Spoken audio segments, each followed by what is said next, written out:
funciones del controlador, básicamente lo que la gente entiende por un controlador, lo que hace es separar los aviones. Es la definición más fácil que podríamos decir. Eso implica evidentemente un trabajo mucho más complicado de lo que a simple vista parece.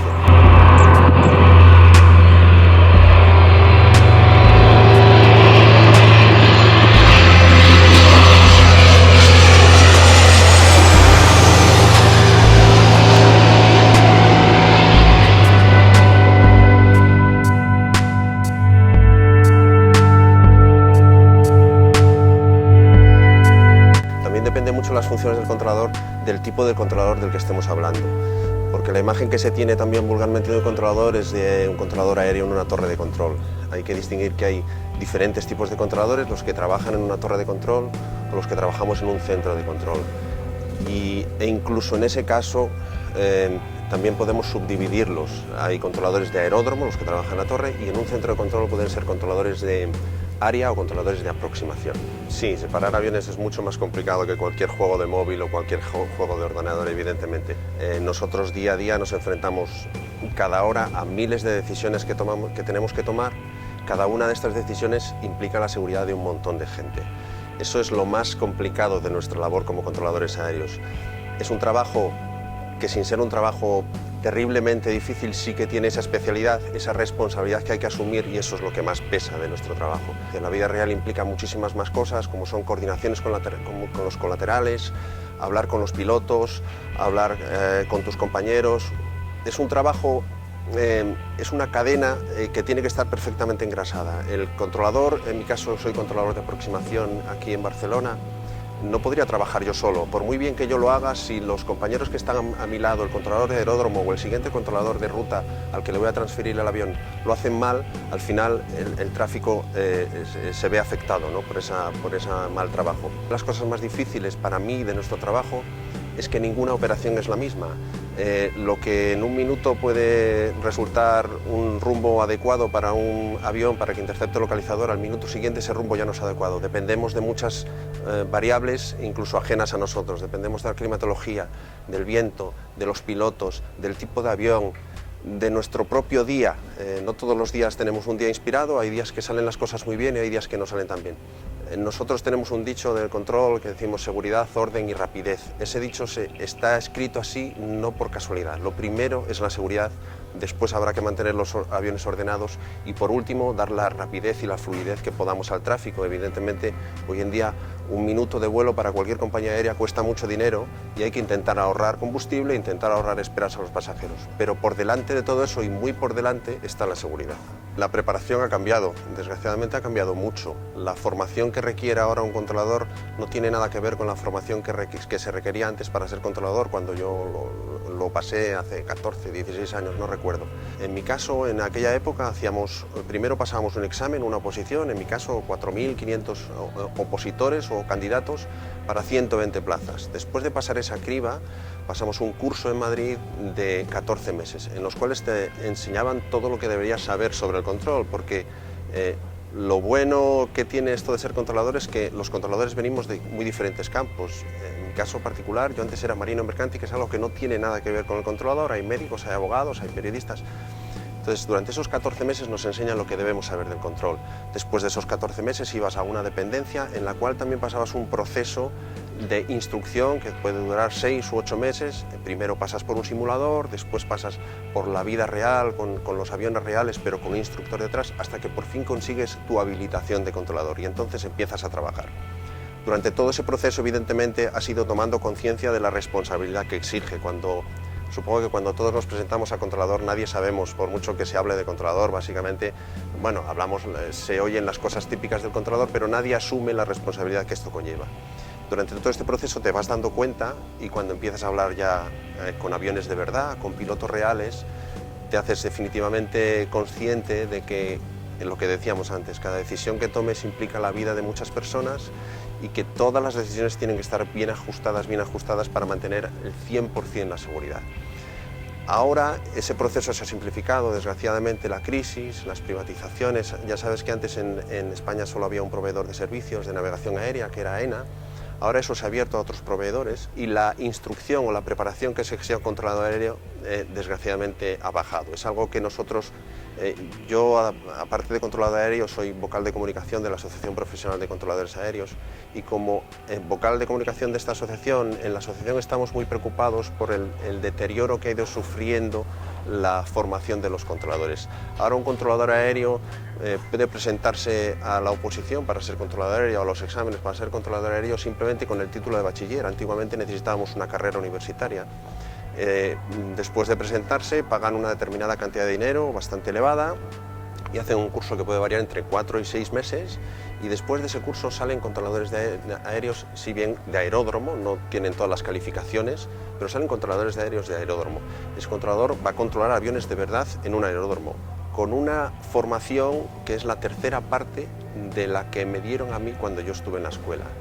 Ya no solo lo corto que puede ser esa formación, sino además no se me entienda mal, la inmadurez que puede tener ese controlador aéreo. No solo hace falta saber qué es un avión, saber cómo se da una autorización, saber cómo se le pide algo a un piloto. Hace falta tener una cierta madurez personal para ser controlador aéreo, porque como hemos dicho, cada minuto damos cientos de autorizaciones a los aviones y todas y cada una de ellas implican vidas humanas, implican la seguridad de la aeronave y nos movemos en un entorno que, hay que decirlo, no es lo mismo que los trenes, no es lo mismo los coches, nos movemos en un entorno de aeronaves muy grandes que se mueven a unas velocidades enormes. Es verdad que la crisis nos afecta a todos, sí que es verdad que posiblemente haya que racionalizar todos los procesos, pero no podemos dejar de lado la seguridad. Volar sigue siendo absolutamente seguro en España, eso no lo puede poner nadie en duda, pero se van derribando poco a poco barreras de seguridad y por eso desde nuestra asociación ponemos de manifiesto que eso no se puede dejar de lado y la formación es una de las barreras de seguridad más importantes que tenemos. No hay que alarmarse y de hecho, vuelvo a repetir, volar sigue siendo absolutamente seguro en España y en el mundo. Hay una estadística que hace poco repasábamos, en Europa cada 10 millones de vuelos hay 2 accidentes. Eso es una estadística irrisoria de accidentes aéreos. No nos tenemos que alarmar, pero sí ser conscientes de lo que está pasando y sí tener conciencia de que hay que poner un freno, hay que estar vigilantes y desde nuestra asociación es lo que intentamos hacer, estar vigilantes de que eso siga manteniendo los estándares de seguridad que necesita este negocio. Para ser controlador aéreo se necesita visión espacial, que es algo que nos decían desde la escuela. Hace falta tener una cierta visión espacial de lo que está sucediendo. Nosotros lo vemos todo en un plano, en una pantalla de radar, salvo los controladores de aeródromo que lo ven en 3 dimensiones, en una pantalla de radar solo ves 2 dimensiones. Una cierta visión espacial de cómo se mueven los aviones. Hay que tener sin duda una capacidad de concentración y luego una capacidad de superación. Al día, como controlador aéreo, uno se lleva muchos sustos, pequeños sustos, entre comillas, que nadie se asuste y valga la redundancia. Pequeños sustos, cosas que salen mal, cosas que se te van un poquito de las manos. Todo eso hay que superarlo e incluso puede llegar un día en que uno tenga un susto de verdad y no estamos hablando de un accidente aéreo ni muchísimo menos, pero para nosotros un susto de verdad es que si tengo que separar los aviones con 3 millas, esos aviones se queden a 2 millas y media. Para eso es un susto, porque ya estoy derribando una barrera de seguridad. Si la norma dice que tienen que estar a 3 millas, tienen que estar a 3 millas. Y si se quedan a 2 millas y media, no hay ningún problema para la seguridad, los aviones no se van posiblemente ni a ver, estamos hablando de que 3 millas son 6 kilómetros de distancia. Pero para mí eso es un susto, porque he derribado una de las barreras, una de las normas que tengo que cumplir. Luego el día a día evidentemente no es tan rígido. Yo siempre pongo el ejemplo de un médico operando en la mesa de operaciones. A pesar de que sea una operación a vida o muerte, supongo que el médico bromeará de vez en cuando. Hablarán de otras cosas, aunque tengan al paciente abierto en la mesa de operaciones. Nosotros, por supuesto, hablamos de otras cosas. Por supuesto, hay pilotos más simpáticos y menos simpáticos, controladores que también son más simpáticos o menos, y de vez en cuando hay bromas. Pero todo depende evidentemente del momento. Hay periodos en el vuelo en que la carga de trabajo en la cabina no es tan grande y los pilotos pueden permitirse un poco de cháchara o de bromas. Bueno, no se lleva evidentemente a los extremos que uno puede imaginar de juerga, ni muchísimo menos, pero bueno, sí que hay momentos en los que uno intenta quitar un poco de tensión a un trabajo que ya de por sí la tiene intrínseca en nuestro trabajo como controladores y el trabajo de los pilotos dentro de la cabina. Susto recuerdo, susto entre comillas, todos los sustos hay que dejarlo bien claro, no es un susto de uyuyuy que se van a dar, ni muchísimo menos. Susto que recuerdo aquí en Barcelona, en el sector de aproximación final de Barcelona hace años, no sé hace cuántos. Había mucho tráfico, un avión, creo que era KLM o Lufthansa, tuvo que hacer algunas esperas en Sabadell, después entró en la aproximación, yo lo hice mal, le dejé demasiado cerca a su avión precedente, si tenemos que dejarlos con 3 millas, pues le dejaría con 2, de forma que no pudo aterrizar. No se le autorizó aterrizar, tuvo que hacer lo que llamamos maniobra de motor y al aire, la torre, estaba el otro avión precedente en la pista, no le autoriza aterrizar y ahí hace una maniobra que es perfectamente establecida y perfectamente normal. Si no puedes aterrizar en la pista, se te manda maniobra de motor y al aire y, como decíamos antes, todo está preestablecido, esto ya está previsto, los pilotos lo saben y es una maniobra perfectamente normal. El avión hizo motor y al aire, cuando despegó volvió a mi frecuencia, en ese caso le damos un rumbo para volver a la pista lo antes posible y me dijo en aquella época corto de combustible. Entonces había mucho tráfico en el localizador en ese momento, le dije copiado, corto de combustible, espere, no recuerdo, 15 millas, 20 millas para la toma o 35 millas para la toma. Y acto seguido el piloto dijo, Roger, Mayday. Claro, en ese momento cuando un piloto te dice Mayday, lo que piensas es que se cae. Entonces ahí sí que lo pasamos mal, hubo que sacar aviones del localizador, al final el avión tomó, porque incluso cuando ellos declaran un Mayday por corto de combustible, tienen combustible suficiente, pero si te declaran Mayday un piloto es porque algo serio le está pasando.